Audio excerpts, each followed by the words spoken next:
الحمد لله وصلى الله على نبينا محمد وعلى آله وسلم أما بعد فنبدأ إن شاء الله. Nous commençons إن شاء الله. النكرة والمعرفة, nous sommes toujours dans النكرة والمعرفة, l'indéfini et le défini. Et là, nous avons vu au dernier cours le damir, quand il est muttasil, c'est-à-dire qu'il est attaché à la fin d'un mot, il ne peut pas se mettre au début d'une phrase. Et le damir, quand il est munfasil, c'est quand il est détaché d'un mot, il ne s'attache pas à la fin du mot, il ne peut pas du tout d'ailleurs s'attacher au début du mot, et lui, il peut se mettre au début d'une phrase. Nous avons vu aussi ism l'ishara, d'accord, hada, hadani, haoula, masalan, comme exemple. Nous avons vu al-ism mawsoul, alladhi, alladhani, alladhin, etc. إلى آخره. En arabe, etc., on dit إلى آخره. إلى آخره. الفعل المضارع, bon, ça fait une révision, c'est pour ça on l'a déjà vu dans le premier tome. الفعل المضارع. الفعل المضارع هو كل فعل يدل على حالة أو عمل. Donc le fi'l المضارع, c'est chaque verbe يدل qui indique على حالة, un état, ou amal, ou un acte. Pourquoi, rappelez-vous? Parce que par exemple, Marda, si je dis Yamridou Zayd, Zayd il est malade, le marad, c'est pas un acte de Zayd, c'est un état. Alors que si je dis Yazhabou Zayd, Zayd va, le fait qu'il aille, c'est un acte, d'accord? La différence entre un état et un acte. Donc c'est chaque verbe qui indique un état ou un acte. Yaka'an, le verbe waka'a, le wa a été effacé, ça c'est dans le sorf, on verra ça, Inch'Allah. Yaka'an, fi zamani, qui se place, ces deux verbes, que ce soit dans un, quand on dit ces deux verbes, que ce soit dans un état ou pour un état ou pour un acte, dans az-zaman al-hadir, le temps présent, ou le mustaqbal, ou le futur. Et comme je vous avais dit, ça c'est la base. Parce que quand un fi'l mudari', comme c'est le cas ici pour yaf'alu, il fait. S'il n'y a rien devant, il indique le présent, voire le futur. Mais si on lui met quelque chose devant, comme par exemple l'âme, rappelez-vous, le fi'l il devient majdoum, donc c'est l'âme yaf'al, il y a un soukoun à la fin, et le lam, il indique la négation, wa kolb, et le renversement, c'est-à-dire que son temps est renversé du mustaqbal au madi, et donc il n'indique plus avec l'âme, le verbe n'indique plus le présent, encore moins le futur, mais il indique le fi'l al-madi. Donc le film il est madi. Rappelez-vous. Ça c'est une révision, ce tableau-là, ce même tableau-là on l'a déjà vu dans si je me rappelle bien, dans le premier tome. Alors huwa yaf'alu, huma yaf'alan, rappelez-vous, c'est comme dans le premier tome, la shaykha, elle a mis en rouge, vous voyez le alif, elle a mis en rouge parce que c'est le fa'il. Tout ce qui est en rouge, c'est le fa'il, c'est un damir. Donc huma yaf'alani. Yaf'alani, ce verbe-là, en fin de compte, le verbe, c'est seulement yaf'al. Et le alif, c'est un ism, c'est pas un verbe, c'est un ism. Et c'est le fa'il, c'est un damir muttasil. Et le nun, c'est un harf. Donc, dans cette prononciation, fi hadha al-lafz, thalathat kalimat. Dans cette prononciation, il y a trois mots, et les trois catégories. Il y a un ism, c'est le alif, il y a le fi'l, c'est yaf'al, et il y a le harf qui est le nun. Parce que le nun, c'est un harf, c'est le harf qui indique الذي يدل على رفع الفعل. C'est le nun qui indique, un harf qui indique est-ce que le verbe il est marfou'. وعلامة الرفع ثبوت النون. D'accord? Et l'indication de son raf, c'est que le fait que le nun soit bien présent. Hum yaf'alun, donc le wa bien sûr c'est le fa'il, c'est un is.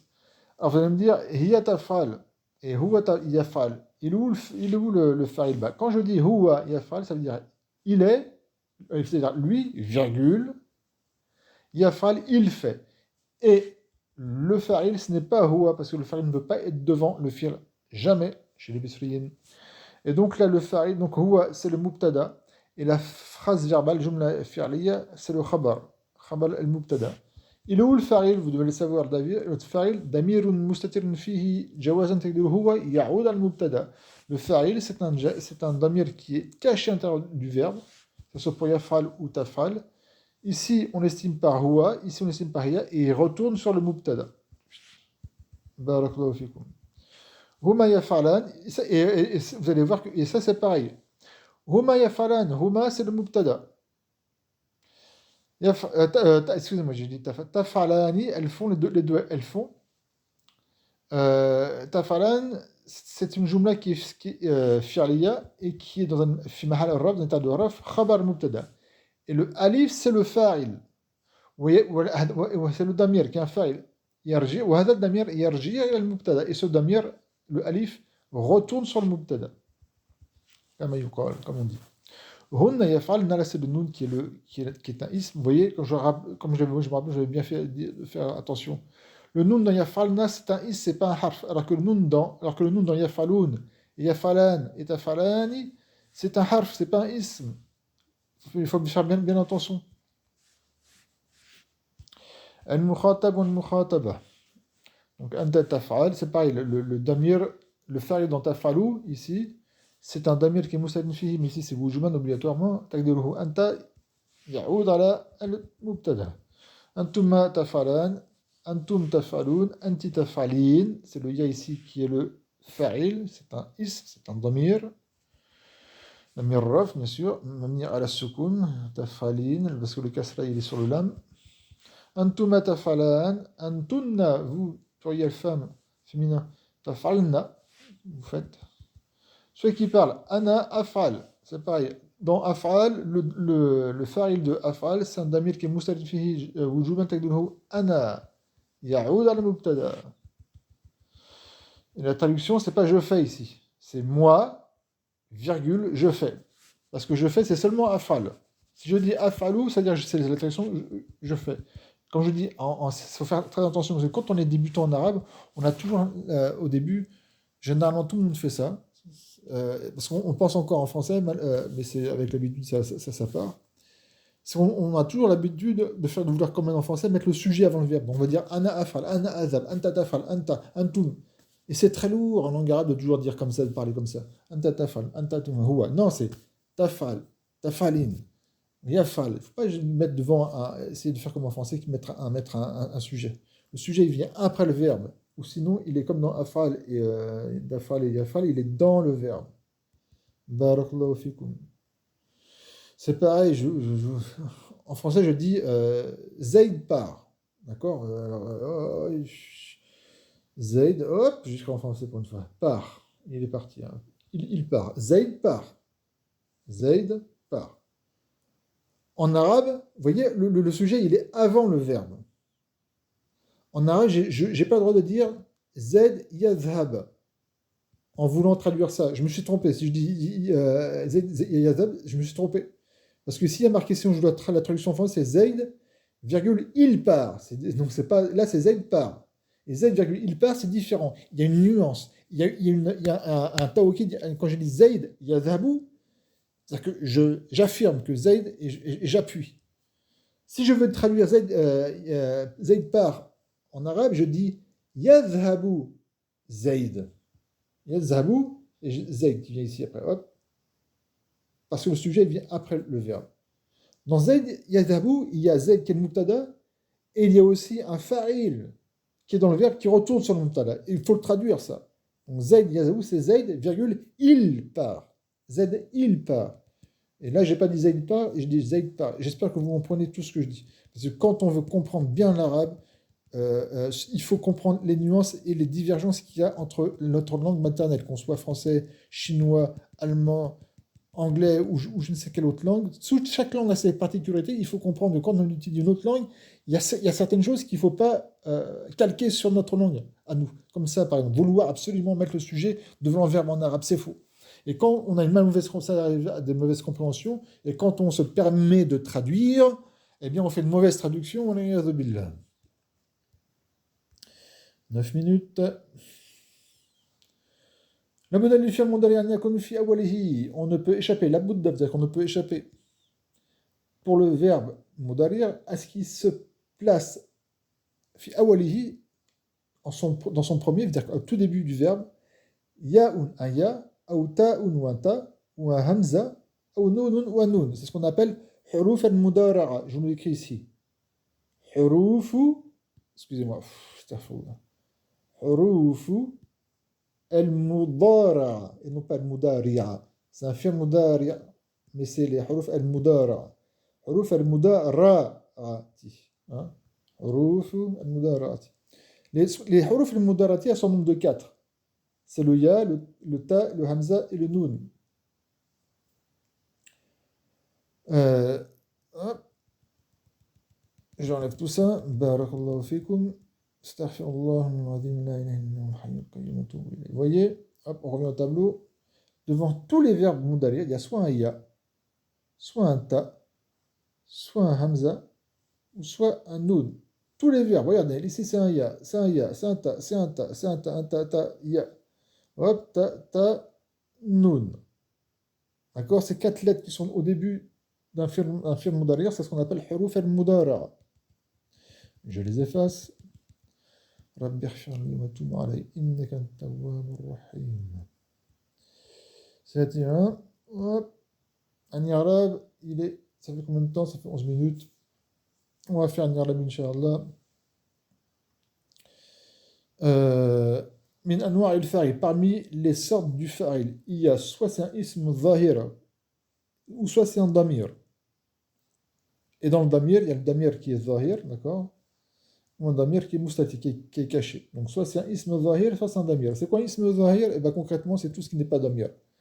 Soit c'est un damir, ou soit c'est aucun damir. Et si c'est pas un damir, c'est ce qu'on appelle un ism zahir. Un nom qui est apparent. Parce que damir, ça veut dire caché, hein, linguistiquement. Moustatir, ça veut dire que le damir, il est caché. Ben, comme, on va voir ça ici. Hein. Donc, quand je dis dakhalat at-talamizu, dakhala at-talamizu, c'est le pluriel de tilmiz. Donc là, c'est les élèves. Les élèves sont rentrés. Vous voyez, ça c'est au passé. Hein. Est-ce que la cheikha, elle a dit dakhalou at-talamizu?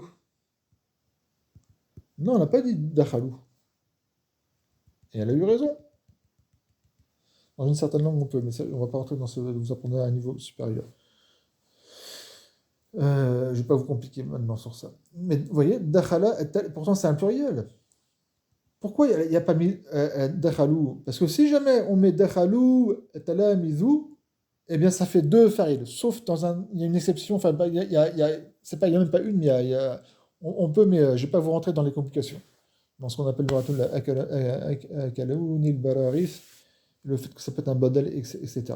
Mais à la base, on n'a pas, j'ai pas le droit de dire, la charia n'avait pas le droit de dire dakhalou, talamizu, parce que ça voudrait dire, entre guillemets, que le waw, donc c'est un fa'il, et que le talamizu, c'est un fa'il. Il ne peut y avoir qu'un seul fa'il. Donc c'est bien dakhalat talamizu. Dakhala, c'est un fi'l madi, et talamizu, c'est le fa'il. Je traduis par les élèves sont rentrés. Et oui, parce qu'en français, le sujet vient avant. Donc j'ai pas le droit j'ai pas le droit de dire ils sont rentrés, les élèves. Bah non, il n'y a pas marqué ils sont rentrés les élèves. Il y a marqué les élèves sont rentrés. التلاميذ فاعل مرفوع بالضمة comme on a déjà appris. بارك الله فيكم. Maintenant avec un damir, dakhalou, ils sont rentrés. Donc là on parle des élèves et je veux dire ils sont rentrés, dakhalou, ils sont rentrés. Et le waw c'est le fa'il. Là c'est التلاميذ le fa'il. Le waw فاعل ضمير مبني et مبني على سكون sur le waw il y a un سكون في محل الرفع. Maintenant quand c'est un damir mustatir, regardez bien ici. Un damir qui est caché. Hop, ce que je pense, excusez-moi, ce qu'elle a été bien ici la cheikha de faire, Wallahu ta'ala alam, comme elle a fait ici, c'est de marquer donc Atalamizu avant la phrase, Inch'Allah, pour que ce soit compréhensible, il faut dire Atalamizu dakhalou, vous comprenez? Atalamizu dakhalou. Atalamizu c'est le mubtada et dakhalou c'est la jumla fi'liya qui est le khabar du mubtada, fi mahal al-raf. Et dakhalou, le waw, il retourne sur qui est le fa'il, là il retourne sur Atalamizu. Atalamizu c'est le mubtada, il n'y a pas de problème. Et là, il faut mettre le waw. Et là, si je dis at-talamizu dakhalou, la traduction, ça sera les élèves, virgule, ils sont rentrés. Vous voyez? Ils sont rentrés. Les élèves, virgule, ils sont rentrés. Et là, c'est ce qui est marqué ici.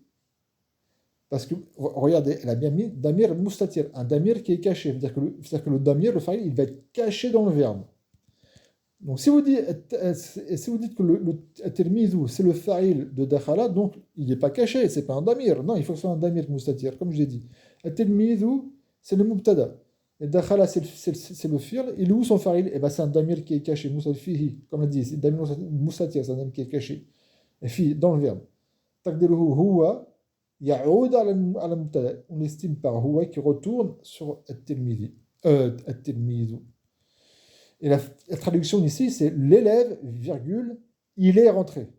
Et si je veux dire l'élève est rentré, il faut que je dise dakhala at-tilmidu. Pourquoi? Parce que en arabe, le sujet vient après le verbe, contrairement en français, et on n'aura de cesse de le répéter pour bien que ça rentre.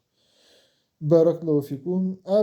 Il y a des exercices que vous allez bien sûr les faire. Jazakumullahu khayran. Sarrif ma yati la fil mal'ak. Ça, j'ai déjà vu ça, on les a déjà fait dans le premier tome où mais elle les a remis, donc vous allez les refaire. Il faut donc conjuguer yaftahu et yastaghfiru. À moins que c'était au passé, ça se trouve c'était fataha et yastaghfara. Ouais, ça se trouve c'était au passé, mais là c'est au futur, astaghfirullah, au présent, au hadir. C'est le fi'l mudari', là c'est exactement le fi'l mudari'. Yaftahu, donc il faut marquer yaftahu, yaftahan, yaftahun, etc. Pareil pour yastaghfirun. Yaftahu, c'est il ouvre, et yastaghfiru, c'est il demande pardon. Je ne vais pas le refaire ici, je l'ai dit, hein, le verbe istaghfara, le fait de demander pardon, etc. صرف الفعل الذي بين قوسين إلى الفعل المضارع. Donc le verbe qui est entre les deux parenthèses, il faut le conjuguer en fi'l mudari'. Donc Zainab, c'est le nom d'une femme.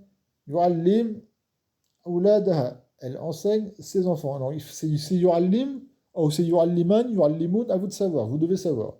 Nahnu, nous respectons les faibles. Donc là c'est ma yahtarim. D'accord, mais il faut dire yahtarim ou yahtarimun ou tahtarimin, etc. À vous de savoir, vous devez le savoir. Khalidun wa sakina. Khalid et Sakina. Donc Khalid, c'est son nom d'un homme, le nom d'une femme. Khalid et Sakina. Yaktubu, ils écrivent ad-durusa, les cours. Donc là, c'est yaktubu, il faut écrire quoi? Yaktubun, naktub, etc. Vous devez le savoir. Bien sûr, je vous en dis en erreur. Les élèves que je dis sont tout à fait faux. Walillahi alhamd.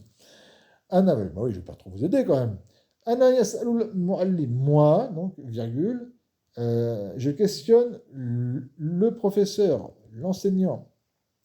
Alors, c'est quoi? Il faut dire nas'alu, yas'alun, tas'alun, yas'alna, etc. Vous devez savoir, at-tirmidhatu, les élèves, et les femmes ou les filles élèves, féminins.